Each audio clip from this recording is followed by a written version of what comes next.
So what I did here is I made a little line drawing. I want you to see how minimal this is. I did this on a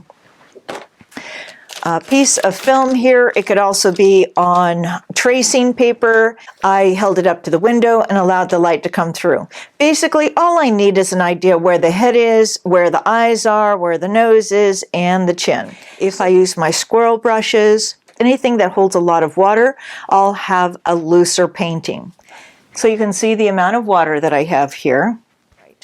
I want a lighter value on top. And I'm going to play with my strokes. You're going to notice that I'm going to expand the stroke, and then I'm going to just lightly touch the very tip to the paper. And I'm trying not to do too much. I'm trying to get the idea and foundation of where I want to go.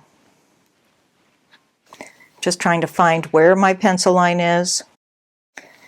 I think you get to feel very artistic doing it this way. I'm not going to worry about that splash. We're going to add that into the painting. And then I'm going to come in with a little more burnt sienna. I could also use a yellow ochre in here. That would be nice too. If I was using a kid's set, I would be using the blue and the browns. You could even use some purples if you wanted to.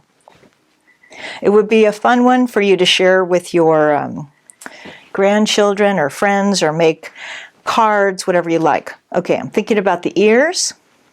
I'm going to play with this stroke. I'm changing the amount of pressure on the brush. I'm going to allow some of that color to mingle. And just play with it a little bit.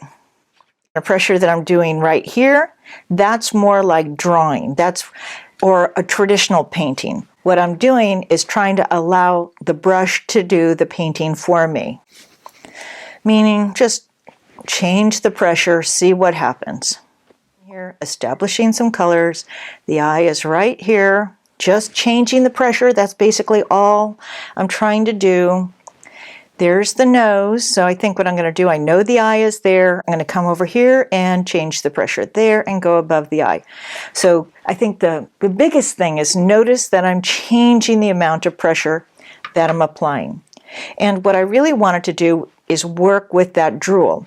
So I'm thinking that might not even be enough water in that stroke. If I really want to encourage those blooms, I might need a little more water in here. So what I see here is I like some of these lines, and I'm going to use a slightly larger brush. This is a 1. Let's give that a try. I want to get some water in there. Let's see if that's okay. Good. I'm going to go ahead and dissolve a few of those edges. Just dissolve a few edges. Remember, we're establishing some shapes. I think basically that's okay, and that's what I would do here. Now I need to let that dry. So you can see the color is going to dry lighter. And so now this is, it's just too flat. It has no character. And I need to build up my color. The other problem is, if we look at all these hard lines, like I've said before, these lines can be distracting because there could be too many of them. And let's just work on dry. I'm going to go around here. Basically, exactly what I just did. I'm going to go a little stronger on the ears. And even if you watch the replay and my voice is distracting, turn the sound off and then just watch what I'm doing. We're just doing exactly what we already did. Maybe a little more color here. So this is layer 2. So using the French Ultramarine Blue Burnt Sienna blend, we'll go underneath.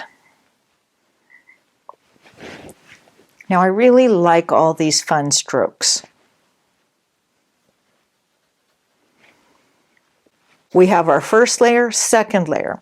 And then thinking about your comment there, so we have all these lines, right? Basically, I'm not going to think too much about it, but what I am going to do is take a damp brush remove some of the extra water and kind of skip my brush around. I'm not really thinking about it. I'm just connecting a few spots. And then I'm going to put that to the side. So you can see here, I used a little more burnt umber in this. This is more burnt sienna, a little more lively. So now I prefer that burnt sienna and the yellow ochre in there, or the raw sienna, either one, doesn't matter. I'm adding a little more French ultramarine blue into this. And I want to work with the very tip of the brush a tiny bit. Let's see, let's just give it a little detail. I could also go to a smaller brush. Do that. I don't want to overdo this, so I'm going to think of contrast. And I'm also thinking, should I use a bigger brush? I could, but I'll start with the smaller one first and adjust the pressure. Okay, break that up, random. And I'll go over to this side so I can start to see the ears. And underneath the little chin there. Right through here we've got the light, medium, and I don't want to go just so dark. I want something in between, but I'll hold off for a second. Now what I think I'll like here, even though I wasn't too fond of this, is that I like it traveling a little bit more. I'm going to go add a little bit here, maybe a little bit there.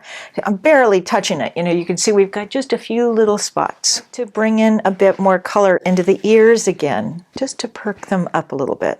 We'll find out if I like that in a second. I'm just going over what I already have.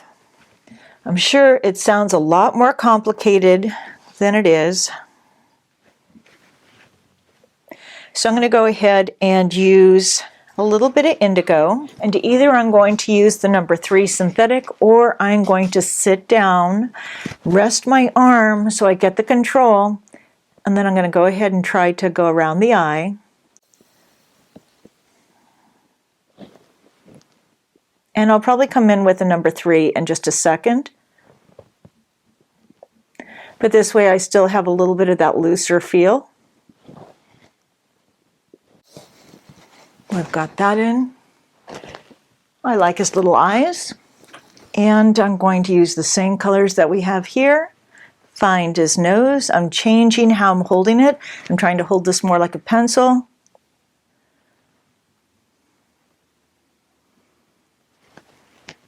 Let's see if we get a little more color right in there. Hopefully that's not too wet that it just bleeds.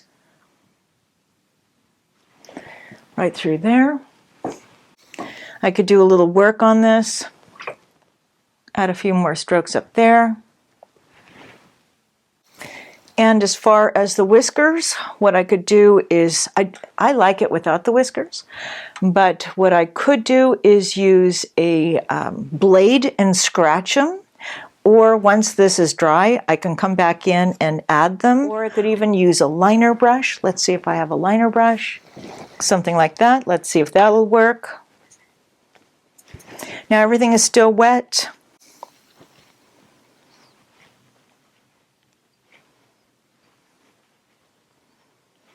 Just get them on.